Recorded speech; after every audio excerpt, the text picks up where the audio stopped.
Qashqadaryo viloyatida sug'oriladigan yer maydonlarining meliorativ holatini yaxshilash, sho'rlanish darajasini kamaytirish hamda sizot suvlar sathining ko'tarilib ketishining oldini olish bo'yicha tizimli ishlar amalga oshirilmoqda. Bu borada Amu Qashqadaryo irrigatsiya tizimlari havza boshqarmasi qoshidagi meliorativ ekspeditsiya tomonidan qator samarali chora-tadbirlar yo'lga qo'yilgan. Ma'lumotlarga ko'ra, viloyatda 524 ming gektardan ortiq sug'oriladigan yer maydonlari mavjud bo'lib, ularning meliorativ holatini barqaror saqlash maqsadida 13377 kilometr uzunlikdagi kollektor drenaj tarmoqlaridan samarali foydalanilmoqda. Shundan ochiq kollektorlar 8696 kilometr, yopiq-yotiq drenaj tarmoqlari 4681 kilometrni tashkil etadi. Ular vositasida sizot hamda zax suvlarini qochirish, ekin yerlari meliorativ holatini yaxshilash, qolaversa bino inshootlarini talab darajasida saqlash, tuproq sho'rlanishi va boshqa zararli omillarning oldini olishga doir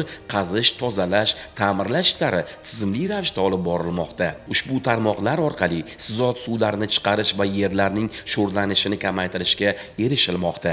Axborot tizimi hisoblanib, bunda har bir ma'lumotni onlayn, ya'ni kuzatuv quduqlarimizdan kelayotgan ma'lumotlar, tuproq sho'rlanishi bo'yicha kelayotgan ma'lumotlar onlayn nazorat olib boriladi. Masalan, har bitta fermer, har bitta o'sha xo'jalikda yerlar haqidagi ma'lumotlarni olamiz. Ya'ni tuproq sho'rlanishi haqidagi, sizot suvlari chuqurligi haqida, ularning sizot suvlari qancha darajada yerga yaqin kelgan, kelmaganini hisobga olib kuzatib boramiz. Bu kuzatuvlar natijasida mana shu mamlakatimizga ajratilayotgan masalan har bir rekonstruksiya qurishlar, ta'mirlash, tiklash ishlari mana shu dastur asosida aniqlanib, bu dastur asosida mablag' ajratiladi. Ya'ni buni samaradorligi o'sha fermerlarning yerlari yaxshi bo'ladi, hosildorlik ko'payadi.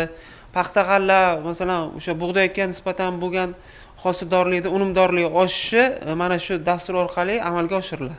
Olib borilgan tahlillar natijasiga ko'ra, mavjud sug'oriladigan yer maydonlarining 307 ming gektari, ya'ni 59% sho'rlanmagan yerlar toifasiga kiradi. Qolgan maydonlarda esa turli darajada kuchsiz, o'rtacha va kuchli sho'rlanish holatlari kuzatilmoqda. Bu esa melioratsiya ishlarini yanada kuchaytirish zarurligini ko'rsatadi. Bizning laboratoriyamiz viloyatimizdagi jamiki qishloq xo'jaligi, texnik ekinlar ekiladigan yer maydonlarining meliorativ holatini, sho'rlanish darajasini o'rganadi. Tuproq sho'rlanish darajasini tahlil qilamiz. Suvlar, yer osti suvlarimizni, sizot suvlarini mineralizatsiyasini o'rganamiz. Asosiy kollektorlardan viloyatimizdan chiqib ketadigan suvlarni mineralizatsiyasini tahlilini olib boramiz. Yil davomida viloyatga kirib keladigan sug'orish tarmoqlari orqali kirib keladigan suvlar va suv bilan birga kirib keladigan umumiy tuzlar miqdori va yil davomida o'sha chiqib ketadigan tuzlar miqdorini ham tahlil qilib boramiz. Ekin ekiladigan maydonlar, ya'ni paxta, g'alla, qishloq xo'jaligi ekinlar ekiladigan maydonlarda biz bahorda, kuzda sho'rlanish darajasini tahlildan o'tkazamiz. O'rtacha hisobda bir yil davomida 100 mingdan oshiq tahlil o'tkazamiz. Viloyatimizda juda kuchli sho'rlangan maydonlar yo'q.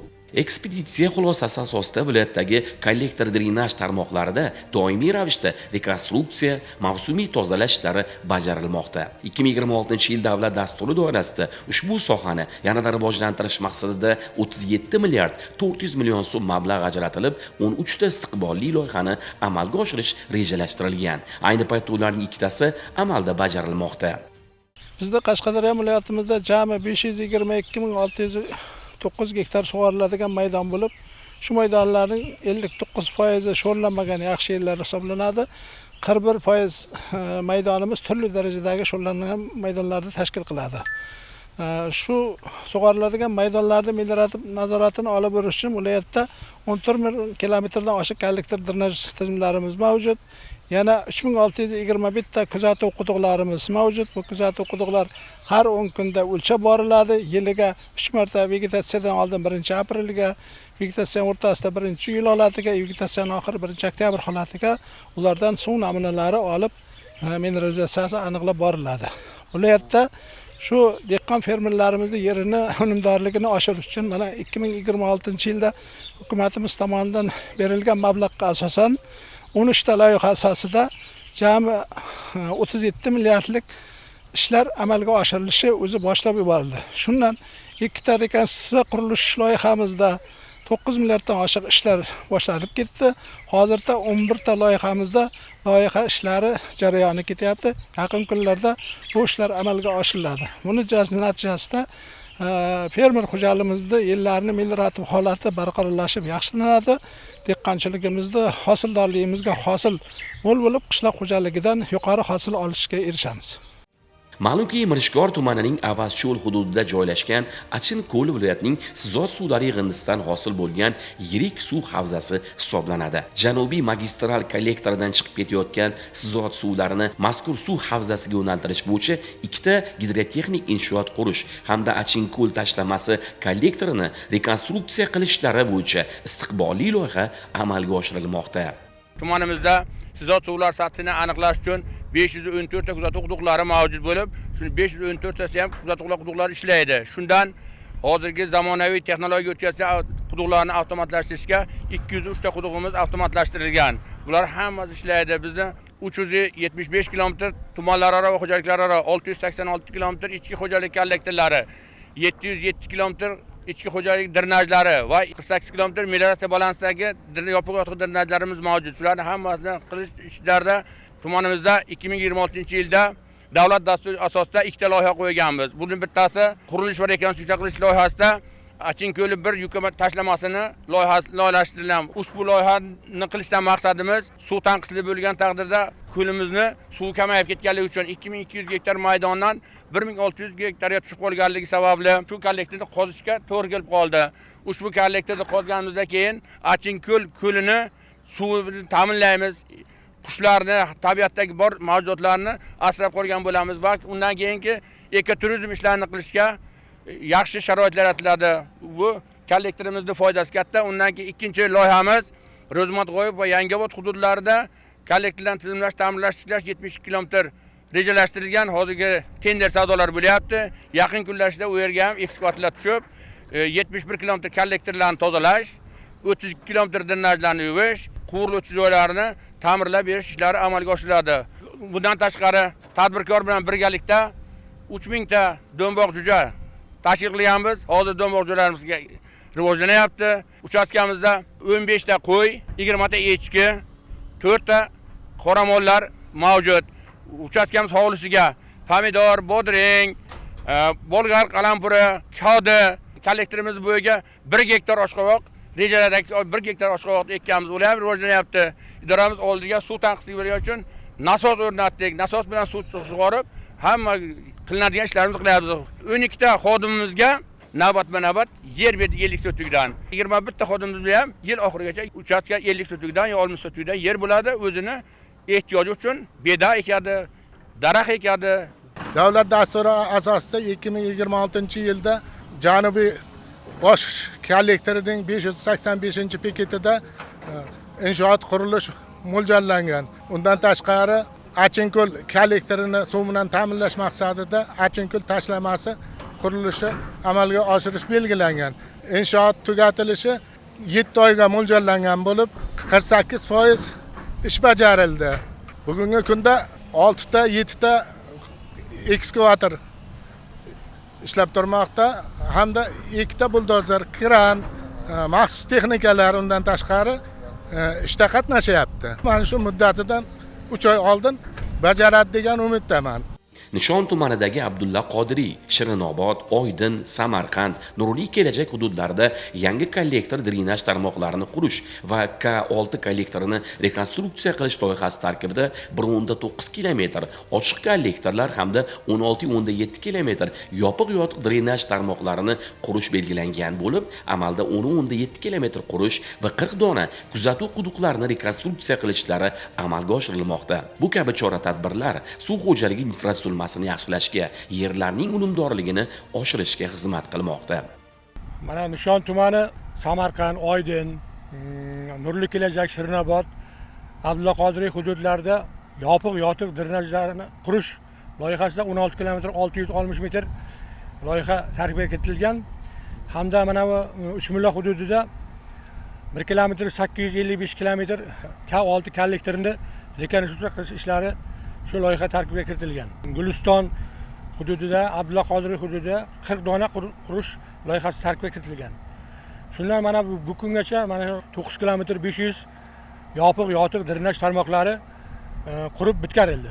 Bu loyiha tarkibida mana shu hududlarda qurishda 361 gektar yerlarda meliorativ holati yaxshilanadi. Tumanimizda 3 ta loyiha tasdiqdan o'tgan va kelgusida mana loyihalashtiryapti. 127 kilometr kollektorlarni ta'minlash tiklash, 131 kilometr yopiq yotiq drenaj tarmoqlarini yuvish loyihalari kiritilgan. Nishon tumanida katta mashina meliorativ tadbirlari amalga oshirilyapti.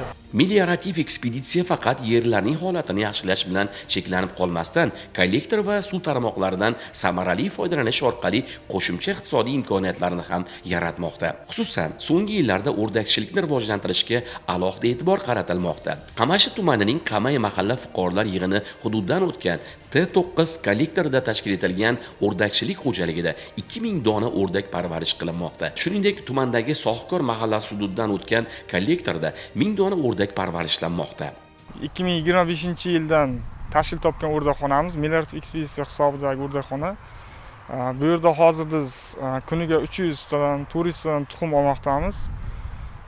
Reja bo'yicha yil oxirigacha 10 000 donaga yetkazmoqchimiz. Hozirda 2000 dona o'rdagimiz bor. Boshlanishida Farg'ona viloyatidan o'rdaklarni olib kelganmiz, 500 dona. Yosh o'rdaklar olib kelib, shu yerda katta qilib yetishtiryapmiz. Go'sht mahsuloti va tuxum mahsulotlarini o'zimizni xodimlarga yetkazish maqsadida tashkil qilganmiz. Yil oxirigacha 10 000 dona o'rdak bo'lgandan keyin tuxumlarni, go'shtlarni o'z vaqtida xodimlarga yetkazib beramiz. Bizda hozir o'zimizni meliorativ ekspeditsiya hisobida turgan T9 kollektorimiz bor, Farg'ona hududidagi, uzunligi 900 metr. O'shanda hozir biz o'rdaklarni shu kollektorning muhofaza maydonida tashkil qilganmiz. Kollektordagi suvdan suzishi uchun, oziqa olishi uchun o'z maxsus kataklar qilingan ichkarida. Veterinariya xizmatlari bor.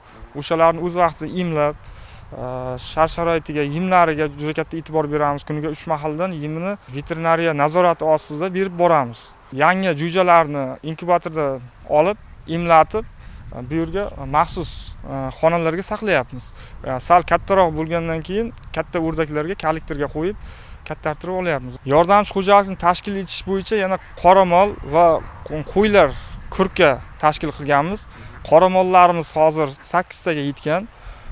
Endilikda 17 dona qo'yimiz bor. Qishloq xo'jaligi mahsulotlaridan biz hozir kadi ekkanmiz, keyinchalik tarvuz ekamiz. Hozirda 1 gektardan kattaroq joyga bug'doy ekkanmiz, g'alla ekini ekkanmiz. 1 gektardan yuqori joy. Hozir hosildorligi ham yaxshi. O'z vaqtida sug'orish ishlari, suspenziya, begona o'tga ishlash va o'z vaqtida dorilash, zang kasalligiga qarshi kurashish bo'yicha ishlar olib bordik. Qarshi tumanining Beshkent hududida 2000 dona, Charog'ul mahallasida esa 5000 dona o'rdak parvarish qilinib, ulardan olinayotgan tuxumlar bozorlar va savdo shoxobchalariga yetkazib berilmoqda. Bu kabi tashabbuslar suv resurslaridan oqilona foydalanish, aholi bandligini ta'minlash va qo'shimcha daromad manbalarini yaratishda muhim ahamiyat kasb etmoqda. Hozirgi kunda 5000 dan ziyod o'rdakchilik parvarish qilinmoqda. O'rdak mahsulotlari ham asosan ko'paytirib, uni tuxumidan, go'shtidan arzon narxda tarqatish, qo'shimcha ishchilarga oziq-ovqat va boshqa qishloq xo'jalik mahsulotlarini berishga mo'ljallaganmiz. Dastlabki holatda ushbu kollektor tarmog'imizda ham K2 kollektorini Beshkent hududidagi 2+50 dan 3+00 gacha qismida 150 dona olib kelingan. Dastlabki holatda hozirgi kunda parvarishlanib, ko'paytirilib 2000 dan ziyod o'rdaklar parvarish qilinmoqda hozirgi kunda. O'rdakchilik xo'jaligiga mana alohida kompleks tashkil qilingan. Ham tuxum bor bu yerga yetishtiriladi, ham go'sht mahsulotlari. Umuman olganda, Qashqadaryo viloyatida amalga oshirilayotgan melioratsiya ishlari, yangi infratuzilma loyihalari hamda qo'shimcha qishloq xo'jaligi yo'nalishlarini rivojlantirishga qaratilgan sa'y-harakatlar yerlarning samaradorligini oshirish va oziq-ovqat xavfsizligini ta'minlashda muhim omil bo'lib xizmat qilmoqda.